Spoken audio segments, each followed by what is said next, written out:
l'État d'Israël, Tsahal, l'armée de défense d'Israël, avec les forces américaines de manière conjointe, ont lancé une opération de grande envergure qui s'appelle en français le, le rugissement du lion. L'opération est la troisième phase d'un processus que je vais un petit peu rapidement vous expliquer. Et l'opération a commencé il y a 10 jours par une opération qui a duré 100 heures en tout, qu'on appelle les 100 heures de l'ouverture de l'opération, de la campagne, qui a débuté entre autres par l'élimination en moins d'une minute, exactement en 40 secondes, montre en main, dans deux sites différents, du guide suprême de la République islamique d'Iran, Ali Khamenei, avec 46 autres dignitaires, dont le ministre de la Défense, le chef d'état-major de l'armée iranienne et des dizaines de membres des gardiens de la Révolution et autres éléments qui étaient tous liés à l'appareil de guerre de la République islamique d'Iran.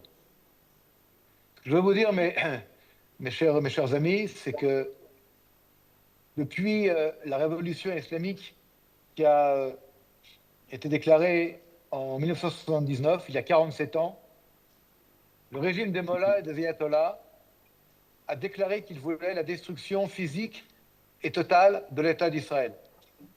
Juste pour vous donner un ordre d'idée, l'Iran aujourd'hui, c'est 92-95 millions d'habitants. C'est 3 fois la France en taille, 1 648 000 km², des moyens énormes.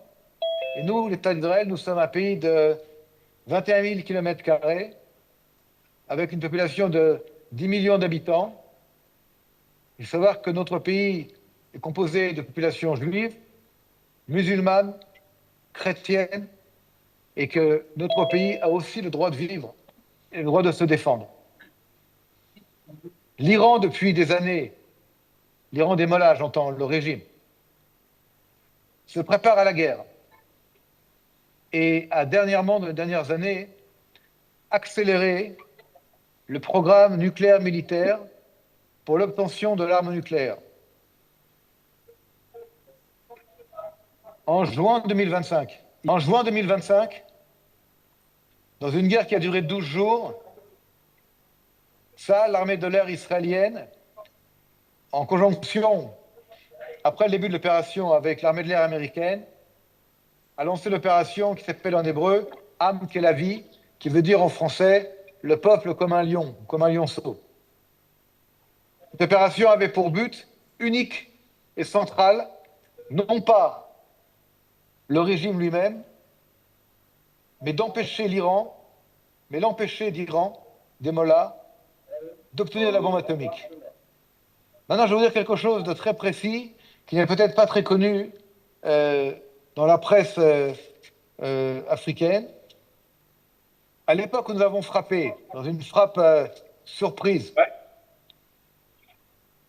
le régime des mollahs, durant l'opération en juin 2025, l'opération qui s'appelle « Le peuple est un lion », nous avons empêché l'Iran des mollahs in extremis de fabriquer entre 9 et 15 bombes nucléaires, bombes atomiques, qui, si nous n'avions pas arrêté l'Iran, nous étions dans la voie d'avoir une possible destruction de l'État d'Israël par le régime iranien. Après cette opération, pendant plusieurs mois, en sachant très bien que nous nous sommes préparés à un possible retour d'une action iranienne. Et en fait, le régime iranien a accéléré, après l'opération de juin 2025, les préparatifs de guerre au niveau des missiles balistiques, au niveau des lanceurs. Je rappelle que l'Iran des mollahs avait conservé 450 kilos d'uranium enrichi, qu'il avait enfoui et caché, pour continuer en secret, dans différents lieux, différents sites, la fabrication de l'arme nucléaire, l'arme atomique. Les opérations israéliennes étaient en préparatif. Comme vous le savez, en janvier 2026, le peuple iranien est sorti dans la rue pour s'opposer au régime des mollahs. Il y a eu entre 30 et 50 000 morts, les chiffres ne sont pas très clairs, qui ont été massacrés en l'espace de 2 jours à peine, le 8 et 9 janvier 2026, par les forces paramilitaires du régime Basiji et par les gardiens de la révolution. La troisième phase de nos préparatifs contre le danger existentiel du régime iranien était de lancer une opération conjointe qui a été préparée en amont, évidemment, avec CENTCOM, qui est le commandement central de l'armée américaine, au plus haut niveau, et des centaines d'avions de combat israéliens, plus des avions placés par CENTCOM durant les semaines qui ont précédé l'opération et l'arrivée de 2 forces aéronavales avec 2 porte-avions, le Gerald Ford et le Abraham Lincoln, ont participé et continuent à l'heure où nous parlons à participer à l'opération. L'opération aujourd'hui a 3 buts. 3 buts principaux et prioritaires. Le premier but prioritaire et principal est la destruction totale du potentiel militaire nucléaire iranien, que l'Iran ne puisse pas en aucun cas fabriquer une bombe nucléaire, qu'elle ne puisse pas agréger l'uranium enrichi avec ce qu'on appelle la ceinture explosive fabriquée différent qui, avec l'uranium enrichi, devient un engin nucléaire. La deuxième priorité, c'est la réduction, si on peut, l'annihilation du programme balistique, de missiles balistiques de moyenne et de longue portée. Des centaines de launchers, de lanceurs de missiles ont été détruits dans des opérations conjointes américano-israéliennes.